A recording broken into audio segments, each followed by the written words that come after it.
Et salut à tous. Bon, c'est vrai que je fais les choses machinalement, que je pense jamais à vous en parler. Mais là, la grosse astuce paillage du moment, on sort du confinement, là on est en déconfinement. Et c'est vrai que ça n'a pas été entretenu, les chemins, les choses comme ça. Ouais, ça c'est mon chemin par exemple. Le tracteur de la mairie il passe au moins une fois de temps en temps, quand tu vois que je ne l'ai pas fait. Et vous voyez, là par exemple, c'est des tonnes et des tonnes de tonnes, là, c'est plusieurs milliers de litres. Donc là, voilà, je suis venu jusque là aujourd'hui par exemple. Rien qu'en faisant ça, là, ce petit morceau que vous voyez là, pour entretenir, j'ai déjà fait 2000 litres. 2000 litres de tonte, c'est quand même incroyable. Hein. En même temps, l'herbe est très très haute, donc ça fait des graminées, ça fait tout ce qui forme de granules, quoi. Et du coup, ça pousse, après ça retombe, c'est trop haut. Donc une petite tonte, ça rafraîchit, ça fait du bien, ça fait beaucoup de matière organique à récolter. Surtout qu'en plus, là, en ce moment, comme vous voyez, je suis dans les travaux. Voilà, ils sont en train de nous installer donc, ce qu'ils appellent la fibre. Donc moi je m'y connecte pas. Donc voilà, ils sont en train de faire des grosses tranchées. Et le problème c'est que si je viens pas y récupérer tout de suite, demain il n'y a plus rien, quoi. Alors, ils passent avec des grosses machines incroyables, là, ça descend à 1 mètre de profondeur. Alors voilà, je suis venu récupérer ça. Et donc l'astuce du moment, c'est entretenir un peu vos petites voies comme ça, vos petits chemins comme ça. Là, personne ne viendra rien vous dire parce que vous venez tondre l'herbe et mettre propre. Hein. Voilà, ils font ça avec des grosses pelles mécaniques, avec des tasseuses, etc., etc. Mais voici la grosse combine du moment. Mais c'est ça, tout simplement. Hein. Ouais, donc là, j'ai terminé ma rotation. Là, je vais rentrer, j'ai plus d'essence. Hein. Avec un plein, j'arrive à remplir 2 fois le bag. Vous voyez, un big bag, là, comme ça, sur une brouette. Et ça donne, voilà, ça donne du paillis broyé, quoi. Ça c'est pas génial. Voilà. Et ça, on peut le faire 3 fois dans la saison, voire même peut-être 4 fois. Vous voyez, ça tient bien dans la boîte. Et ça se récupère gratuitement après chantier. Donc là-dedans, on peut y rentrer entre 30 et 40 paniers 60 litres. Même plus, hein, parce que bon, ça fait 1000, je crois que c'est 1500 litres. Et ça, vous pouvez le récupérer gratuitement à la fin de tous les chantiers, parce que c'est quelque chose qui est valable qu'une fois. Il sera levé qu'une fois, après les mecs ils le jettent. Ils le payent 15 € et après ça part à la poubelle. Ça, on vous le donne. Hein. On vous le donne gratuitement sur n'importe quel chantier. Le mec il vous le donne parce qu'il jette à la poubelle. Donc on peut mettre du broyat, on peut y mettre du bois, on peut mettre tout ce qu'on veut. C'est génial, c'est super costaud en plus. Donc voilà, ça c'est la petite astuce. Et c'est vrai que ce matin, j'ai pas pensé non plus, mais j'étais en train de vérifier donc, tout l'entretien de ma tondeuse là, avec vidange, machin. J'ai démonté la lame, j'ai aiguisé, affûté, quoi. Et je me demandais si ça pourrait vous plaire de regarder ça. Je fais beaucoup de choses machinalement sans penser à faire des vidéos, quoi. C'est vrai que c'est un peu dommage, mais bon, je peux pas non plus faire 40 millions de vidéos. Voilà, donc là, il vient de pleuvoir. J'ai été épargné par la grêle, parce que c'est vrai qu'il a grêlé il y a 15 km d'ici, des petits grêlons d'un centimètre. Là, vous voyez, le mec il vient de faire une mise en herbage.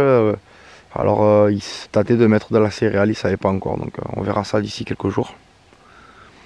Voilà ce que ça fait hein, d'avoir des voisins agriculteurs. C'est des champs comme ça, presque à perte de vue. Le soleil est à nu, bon, il a plu. Hein. Mais voilà, bon, écoutez, hein, j'espère que cette petite combine ne vous aura plu. Hein. N'hésitez pas à aller récupérer ça. Donc, vous voyez, par exemple, là c'est Big Mat. Hein.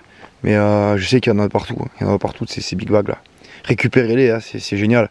Voilà, elle vient de se servir là. Elle a fait un bon petit moment. Vous voyez, on est obligé de la démonter. Hein. On est obligé de la démonter pour pouvoir l'affûter. Parce que sinon, on va pas donner le bon angle à la lame. Alors quand on s'en sert, toujours démonter l'antiparasite de la bougie. Parce qu'en fait, on peut l'allumer sans le vouloir. Et surtout démonter la bougie pour l'histoire de compression. Parce qu'en fait, en tournant la lame, on peut avoir un retour de compression et prendre un coup sur les doigts. Et ça peut aller très vite parce que c'est très affûté. Hein. Donc il faut la démonter et c'est dans ce sens-là, là, comme ça, que ça va venir par là, comme ça. Comme ça attaque, c'est pointu par là et puis ça ramasse. Après, vous voyez une lame, pour qu'elle éjecte, il faut qu'il y ait le petit déport là, pour pouvoir jeter. Ensuite, il faut nettoyer. Donc une bonne tondeuse, c'est un carter en acier. Auto-tracté, donc avec la courroie, ça c'est le top. Voilà, bon, moi j'ai une coupe en 50 là. Ça va très bien. Voilà, si vous voulez acheter une bonne tondeuse d'occasion, vous prenez un moteur Honda ou Briggs Straton, 5 chevaux ou 5-6 chevaux là, avec un carter en acier. Ça c'est important, le carter en acier.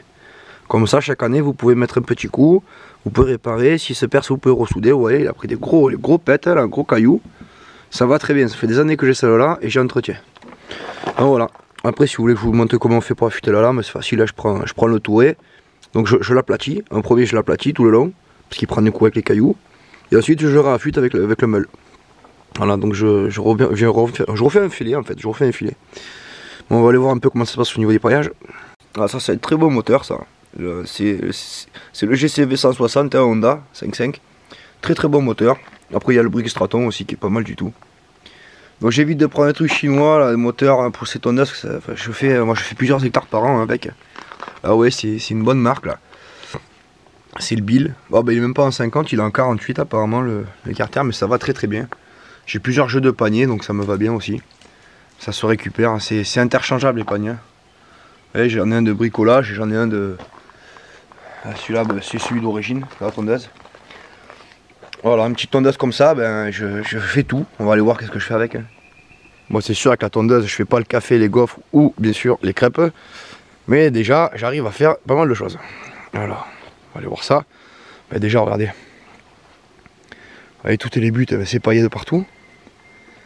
Alors c'est un petit paillis, hein, c'est quelque chose qui va se bouffer assez vite. Si vous arrosez au jet d'eau, évitez à mettre trop d'épaisseur parce que ouais, j'en mets pas non plus des tonnes. Moi j'ai du broyage et de tout dessus. J'en mets juste ça suffit largement, ça garde humide en dessous. Après si on met ça, on a du mal à arroser au jet d'eau, hein, ça rentre plus, hein, ça reste prisonnier dans l'herbe quoi. Puis il faut éviter les macérations, mettez pas des couches de 30 cm parce qu'après ça va pourrir quoi. Donc mon petit big bag.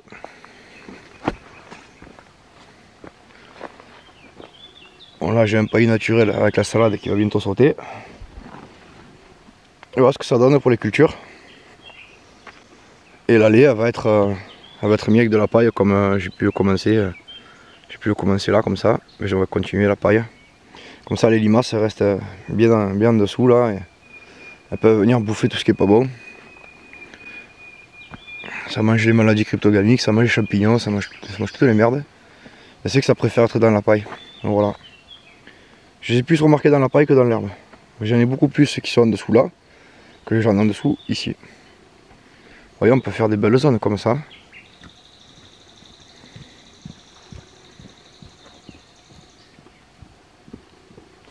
Avec ce magnifique coucher de soleil en face.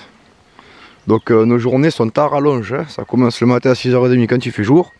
Et souvent ça termine aux alentours des 22h. C'est normal, hein, c'est la saison qui veut ça.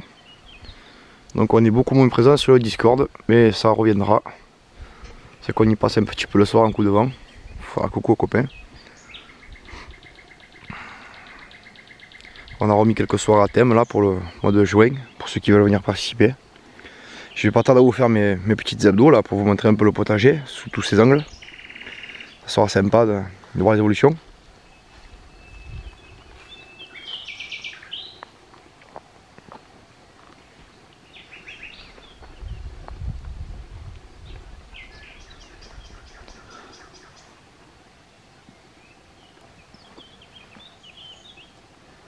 Avec les échalotes, petites fleurs. Et là du coup je te laisse bosser tout seul pendant que je fais cette vidéo. Donc tu fais quoi là? Là j'herbe ou je paille? Les ouais, physalis. C'est un paillis ouais. Et physalis, vous voyez la terre. Et les courgettes de romanesco. Courgette romanesco, vous voyez la terre est... C'est comme dans la poudreuse un peu, mais c'est humide encore. Vous voyez on est plus sur de l'argile là. Ça c'est le premier sol qu'on a travaillé en arrivant ici. Il n'y a plus d'argile quoi. Et on le voit d'ailleurs puisqu'il y a les tops qui sont là.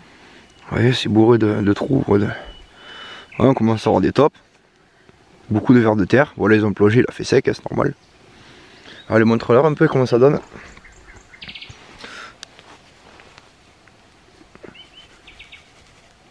C'est pas très compliqué, c'est pas non plus pénible à faire, ça va vite. Faut juste la décompacter pour que l'eau puisse s'infiltrer. Quand ça prend séchant, ça fait des... Ça a tendance à se compacter. Donc c'est vrai que pour arroser au jet d'eau, c'est pas commode l'herbe. Encore moins que la paille. C'est plus fin.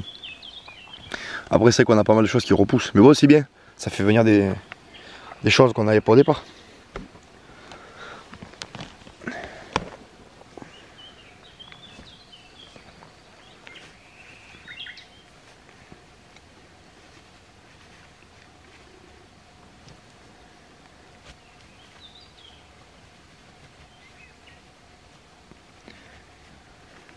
C'est l'heure où les moustiques commencent à être de sortie là. Les chauves-souris sont dedans également. Là, tu mets une épaisseur à peu près 3-4 cm quoi. Qui va rester pendant un mois ou deux. Ici, ouais, ça se mange très vite. Ouais, maintenant ouais, qu'on a un sol bien actif, là oui, ça se mange très vite. Ouais. Et là, d'avoir mis le couvert, forcément, les vers ils vont pouvoir remonter beaucoup plus haut. Et ils vont pouvoir travailler encore plus de terre jusqu'à la surface pour garder le sol souple et bien aéré comme ça, bien meuble. Ça, il faudrait que je vous montre comment je le fais. Hein. Ça, j'ai fait avec la grelinette.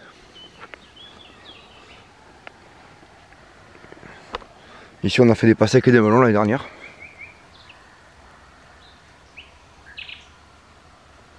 C'est là où on a mis la fumier de poule aussi.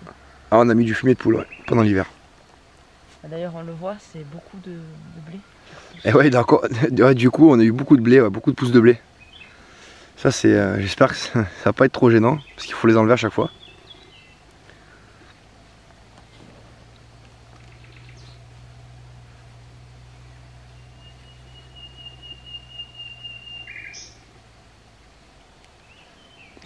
J'aimerais bien que tout le potager soit comme ça, le sol. Hein. Il reste encore du travail. Hein. De toute façon, on n'a jamais fini dans un jardin, c'est comme dans une maison. On peut toujours améliorer.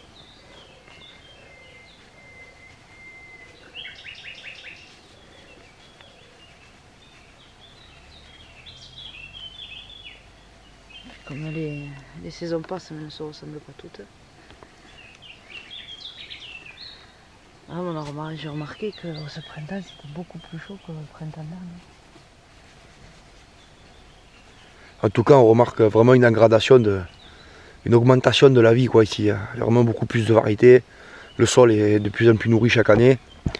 Et, on a de plus en plus de récoltes, ça demande de moins en moins d'eau. C'est de plus en plus résilient. Il y a de plus en plus de vivants, quoi, d'oiseaux, des choses comme ça de partout. On les entend d'ailleurs. Toute la nuit c'est comme ça.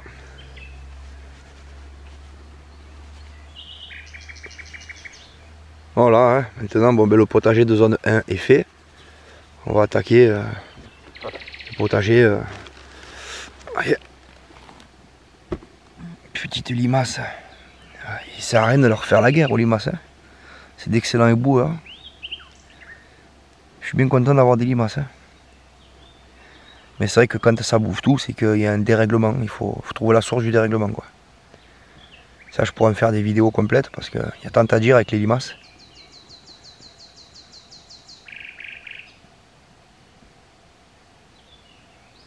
Ouais.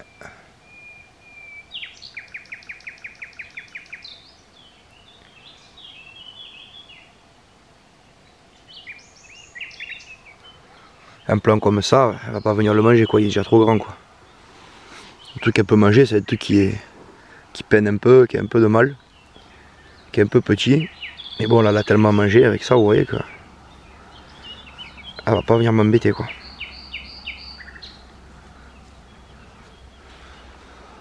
Ciao ciao.